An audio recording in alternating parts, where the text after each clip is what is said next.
Bonjour chers internautes, heureux de vous retrouver sur notre chaîne YouTube Adieu NOCHS. Nous voilà à notre deuxième numéro de la Maïétique. Je vais laisser le soin à notre invité de se présenter. Bonjour Madame, Mesdemoiselles et Messieurs, chers internautes, chers téléspectateurs, je vous présente mes salutations les plus sincères et les plus chaleureuses. Et je pense que c'est avec un immense plaisir que je me retrouve ici sur le plateau de ADE. Vraiment, un plateau dont je ressens un amour tellement profond, tellement intense, tellement authentique que je ne trouve même pas les mots exacts pour l'exprimer. Le nom c'est Moustapha Mbaké, je suis étudiant en 3e année, sociologie à l'ENO de Thiès. Tout d'abord, je salue également, chers membres d'ADE. Je dis qu'en fait, vous êtes un réseau par lequel je ressens un amour tellement profond, tellement authentique que je ne trouve même pas les mots exacts pour l'exprimer. Mais je pense bien que l'éminence n'est pas à mon côté. On va laisser d'abord l'émission se dérouler, puisque les internautes ont beaucoup de choses à découvrir sur ce domaine très vague, très profond, qui est la poésie. Donc, merci. Merci à vous. Parlez-nous un peu de votre domaine, qui est la poésie. Voilà, donc je pense bien que la poésie est un genre littéraire protéiforme, je veux dire, difficile à cerner. Puisque si je voudrais vous parler de l'histoire de la poésie, il me faut remonter jusqu'au début. La poésie était un genre quand même qui vient du latin poesis et du grec poiem, qui veut dire création. Parce que le poète, en quelque sorte, c'est un singe de Dieu. C'est quelqu'un qui essaie d'imiter Dieu. Le verbe singer qui veut dire imiter. Donc Dieu, lorsqu'il a voulu créer, dans la Bible, je le cite, au commencement c'était le verbe, Dieu a dit soit et que la chose fut. Voilà ce que dit la Bible. De la même manière, dans la sourate Yassine, Dieu il le dit, innama amruhu iza arada shay'an an yaqulu lahu kun fayakun. Lorsque j'ai voulu créer, j'ai utilisé le verbe, c'est-à-dire j'ai dit kun et que la chose fut.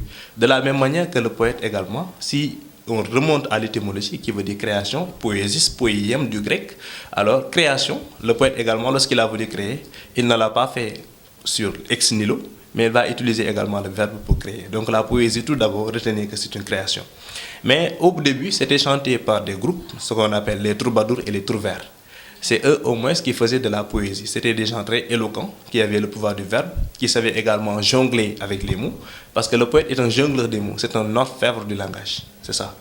Il n'a pas un langage ordinaire, le poète il a adopté le langage de Dieu, c'est ça. Donc à un moment donné également, parler de l'histoire de la poésie, il faudrait évoquer la mythologie. Et par là, on va remonter jusqu'à le mythe d'Orphée Noir. Qu'est-ce que le mythe d'Orphée? On dit qu'Orphée était un humain, mais un humain qui fréquentait les dieux. Un dieu qu'on appelle Apollon. Apollon, c'est le dieu de la beauté et des arts. Apollon, il vit toujours dans un monde, encerclé toujours par 9 muses. Les muses, c'est des déesses. Alors, à un moment donné, Orphée Noir, il côtoyait Apollon. Et dans cette montagne-là, Orphée Noir a appris à jouer de la lyre. La lyre est un instrument de musique. Alors c'est là qu'il a appris à jouer de la lyre. Orphée était amoureux d'une fille qu'on appelait Eurydice. Un jour, Eurydice, lorsqu'elle est morte, parce qu'elle avait péché, les dieux ont posé un châtiment sur les épaules d'Eurydice, c'est-à-dire elle devait aller en enfer. Alors Orphée, qui était tellement amoureux, va revenir dans la montagne pour demander la lyre à Apollon le dieu. Et Apollon lui dit, tu vas prendre la lyre, tu vas à l'enfer pour récupérer ta femme, comme tu l'aimes. Orphée, arrivé à la porte de l'enfer, il joue à la lyre. Et qu'il y avait un ange qui gardait la porte de l'enfer qu'on appelait Pervers. Pervers, il avait 3 têtes de lion, une queue de serpent et un corps de chien. On dit qu'en fait, c'est le mythe en quelque sorte. Alors, quand Orphée a joué de la lyre, les têtes tombent comme une à une, comme une feuille de tome, jusqu'à ce que la queue de serpent tombe et il entre dans l'enfer. Il a trouvé également un autre ange qui lui pose également la même condition. Tu vas jouer de la lyre jusqu'à ce que je sois satisfait et que je vais libérer ta femme. Toutefois qu'il joue de la lyre jusqu'à ce que l'ange est satisfait, l'ange lui a demandé de récupérer sa femme. Il lui laisse sa femme, mais en une seule condition, c'est-à-dire Orphée va sortir en premier et il n'a pas le droit pour regarder derrière pour voir si sa femme est derrière lui ou pas. Alors vraiment, Orphée n'avait pas confiance à l'ange. Et arrivé au seuil de l'enfer, Orphée, en quelque sorte, il a tapoté derrière pour voir si sa femme est derrière. Voilà. Alors, il n'a pas trouvé sa femme. Il recule, il tapote encore, il n'a rien touché. Et lorsqu'il s'est retourné, il a vu que sa femme était à 2 yotas de lui. Alors, l'ange lui dit, tu n'as plus le droit pour récupérer ta femme, parce qu'on vous avait posé une condition que tu n'avais pas respectée. Donc, Orphée, il s'est réfugié dans la nature, et c'est là où il a commencé à écrire des poèmes pour montrer sa mélancolie. C'est là, c'est le début de la mélancolie en poésie, sa tristesse, sa nostalgie et l'amour profond qu'il ressent envers sa femme. Et c'est le début de la poésie. C'est ça qui a amené la poésie. Si on remonte vers la mythologie, c'est avec le mythe d'Orphée, et d'où l'idée de lyrisme, parce qu'il avait utilisé la lyre pour au moins bercer l'ange pour récupérer sa femme. Voilà, c'est ce qu'on appelle le lyrisme poétique. Merci. Qu'est-ce qui t'a inspiré cette passion pour la poésie? Bon, je pense que nous ne sommes pas tous poètes. Et je pense qu'en fait, c'est un don de Dieu, c'est ma destinée. Et je pense qu'en fait, ce n'est rien d'autre que le travail de mes grands-pères que j'ai hérité. Peut-être mes grands-pères, ils ont écrit en arabe. Et moi, cette main, je l'ai hérité de mes grands-pères et j'ai écrit en français. Et parfois même, il m'arrive, j'écris en arabe, mais voilà, je me suis spécialisé dans cette poésie d'expression française. Et parfois même, j'essaie au moins de faire un métissage à travers peut-être les langues locales et la langue française également. Donc cette passion, en quelque sorte, je l'ai sentie depuis ma jeunesse. Et je pense bien qu'en fait, je ne l'ai pas regretté parce que je me suis levé un bon jour et j'ai senti le besoin d'être poète. Et quand j'ai composé, j'ai vu qu'en quelque sorte, je ne pouvais être que poète. C'était ça. Tu t'intéresses à quel genre de poésie? Je m'intéresse à la poésie africaine, surtout à la poésie africaine. Parce que quand on est africain également, on ne peut vendre que ce qu'on a, mais on ne peut vendre que ce qu'on est. Moi, je suis africain et quand éventuellement j'écris, j'essaie au moins de vendre l'image de l'Afrique. Donc, je m'intéresse plus à la poésie africaine. Certes, la poésie, c'est un champ quand même de prédilection qui est très vaste. Je m'intéresse également à la poésie arabe. Et je le cite, il y a les textes d'Omar Al-Khaïch, qui est un écrivain arabe extraordinaire, de Boucheiri, qui a écrit Bourde, qui est un écrivain arabe extraordinaire également. Je m'intéresse à la poésie, comment dis-je encore, française. Je le cite, les Baudelaire, il y a Hugo, il y a Lamartine, il y a Lautréamont. Moi, je les aime. Mais je préfère Senghor, je préfère Damas, je préfère Césaire, je préfère David Diop que, par exemple, ces écrivains occidentaux. Voilà. Qu'est-ce qui fait la particularité de ta poésie? Ma poésie, elle est traditionnelle. Elle est à la fois traditionnelle et moderne. Pourquoi traditionnelle? Parce que j'essaie au moins d'entrer dans le fin fond de l'Afrique pour puiser des informations. Et par là, peut-être, à un moment donné, quand je déclame mes poèmes, vous allez vous rendre compte que, en fait, il y a un métissage qui est en train de se faire. C'est-à-dire nos langues locales et nos langues également, la langue française. C'est ce qu'on ne retrouvait pas dans certains textes, à moins que les textes de Senghor. Parce que là, dans un texte de Senghor, il parle de Dank, il parle de Corsiga. Ça, c'est Joal. Quand on l'entend, on sait que c'est Joal. Voilà. Donc, de la même manière que moi en quelque sorte, je suis le Sénégal. Parce que, en fait, je suis né à Dakar. Voilà. Mais je suis d'originaire Casassé, du côté de ma mère. Je suis du Bawal parce que mon père, il est Mbake, il est du Bawal. Et voilà, j'ai fait Saint-Louis, j'ai fait 10 ans à Saint-Louis. Donc, je suis très riche du point de vue culturel. Ce qui fait la différence entre mes textes et les autres textes, c'est qu'en fait, j'ai beaucoup d'expérience. Si bien qu'en fait, je ne suis pas très âgé, mais aux âmes bien nées, la valeur n'attend point le nombre d'années. Voilà à peu près pourquoi je dis ce qui fait le décalage. Ma particularité, je pense bien que c'est la richesse culturelle. C'est la richesse culturelle. As-tu eu des poèmes qui s'inscrivent dans ce cadre? Bien sûr. Bien sûr. Et d'ailleurs, je voudrais quand même essayer au moins de vous montrer à peu près comment je fais ce métissage culturel. C'est-à-dire de valser entre la langue française et la langue également, les langues locales, telles que le Wolof, le Halpulaar et autres. J'avais écrit un texte. Bon, beaucoup de filles ont cessé de jalouser mes textes. Parce que tout simplement, peut-être à un moment donné, j'ai parlé à la femme muse, c'est-à-dire ma source d'inspiration, qui me tapote la nuit et Mbake, lève-toi et écrit. Donc, elle s'appelle Violon de l'âme. Ce texte s'appelle Violon de l'âme. Mais d'habitude, les gens l'appellent Borom Lam, pour dire c'est une métaphore pour chanter la femme. Okay. La femme, c'est la meilleure source d'inspiration.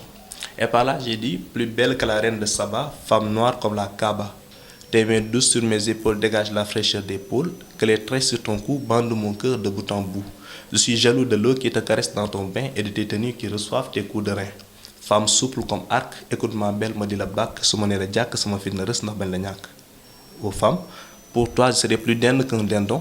Même le plus con des colons demandera pardon devant ta beauté qui est plus qu'un don et qui m'attache avec ses longs cordons. Quand mon cœur de Nikon bat comme une balle de ping-pong, plus forte que le rubis de King Kong, vous êtes chaude comme le nuja de Hong Kong. Ma reine, caresse-moi le dos avant que je déclame ce cadeau plus technique que l'aïkido et judo avant que je t'envoie chez Ardo.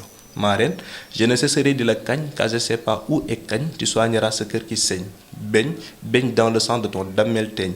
Donne-moi beaucoup plus de sagne pour contempler tes salagnes et écouter tes kessing plus fortes que le tamon du vieux 5-5. Oren, pour toi serait plus dinde qu'un dindon. Comme disait Kumbaga le sec, je suis devant ta porte, tonton, c'est tonton, je t'appelle mes tonton.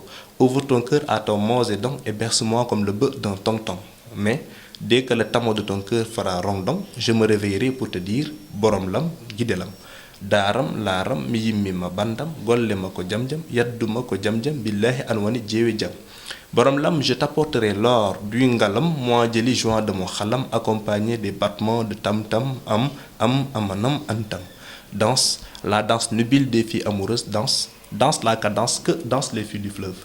Borom lam, pour toi le prince chante ce chant d'amour, lam lamon saï. Tu es la perfection, ni rien de plus ni rien de moins. Tu n'es ni lourde comme une baleine, ni légère comme la laine. Tu n'es ni Hélène ni d'ébène. Fais-moi contempler le miracle qui se cache derrière les sirènes.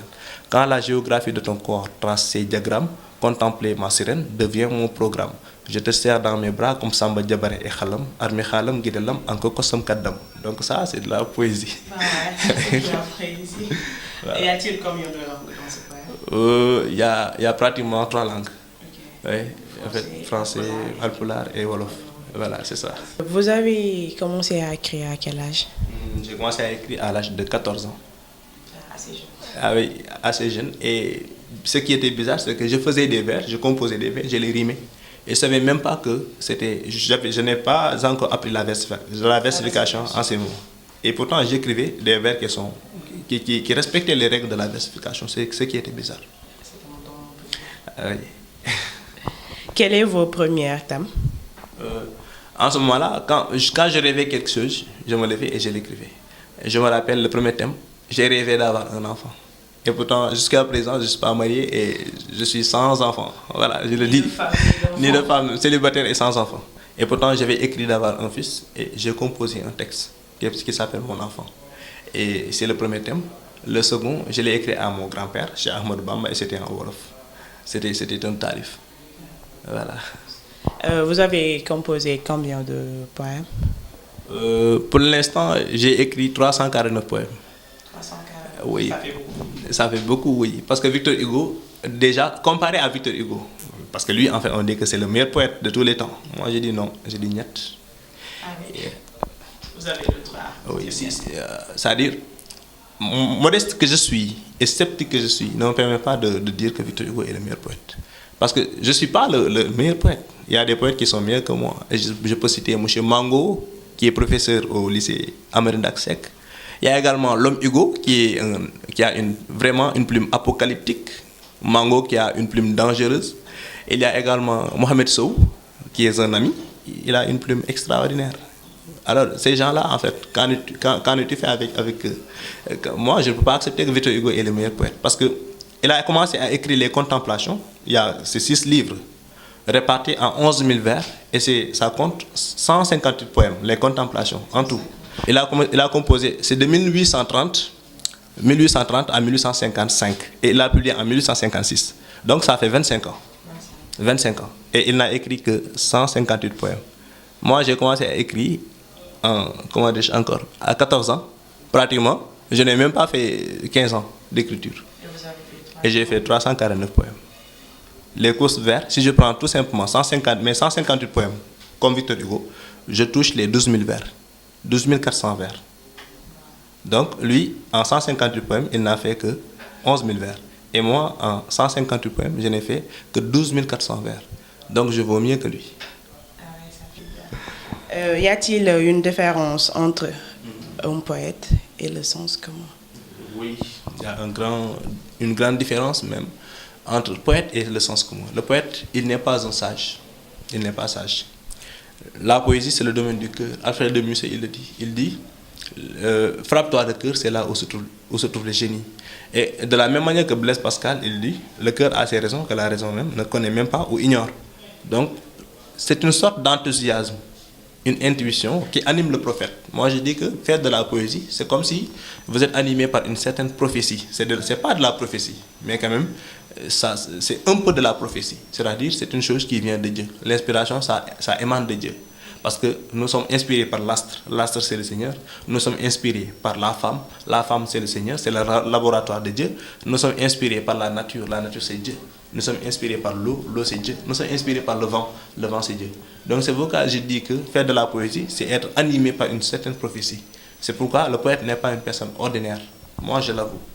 Je ne suis pas quand même un dieu, ni un demi-dieu, ni prophète. Je ne suis pas un saint. On est poète quand on est capable de dire haut ce que les gens murmurent tout bas. Quand on est capable de voir ce que les gens, là où les gens sont aveugles. Quand on est capable d'entendre là où tout le monde est sourd. Quand on est capable également de crier haut là où les gens murmurent tout bas. Donc on est poète. C'est pourquoi je dis être poète, c'est entrer dans un combat sans fin. C'est être également un va-t-en-guerre, c'est-à-dire être engagé. C'est être un visionnaire. Être poète, c'est être quelqu'un d'éloquent. C'est être quelqu'un d'élégant également. Voilà, donc il y a beaucoup de vertus que nous pouvons retrouver dans la poésie. C'est pourquoi le sens commun il se diffère carrément du poète. Voilà. Vous êtes toujours dans votre émission La Maïétique avec Moustapha Mbaké de la promotion 2 en sociologie et Enochess. Moustapha, vous avez écrit un poème sur le Sénégal. Pouvez-vous nous déclamer quelques vers? Bien sûr. En fait, je le dis comme on le dit en Wolof. Sénégal, tient les barres là, donc on va essayer au moins de dénoncer les cookies qui cassent. On n'a rien contre ce régime. On n'a rien contre ce régime, mais en fait, vraiment, tout ne marche pas. Il faudrait quand même qu'on puisse dénoncer quelques tares. C'est pour qu'ils puissent maintenant se rectifier. Parce que lorsqu'on nous sommes dans un pays, on doit également apporter notre pays à l'édifice.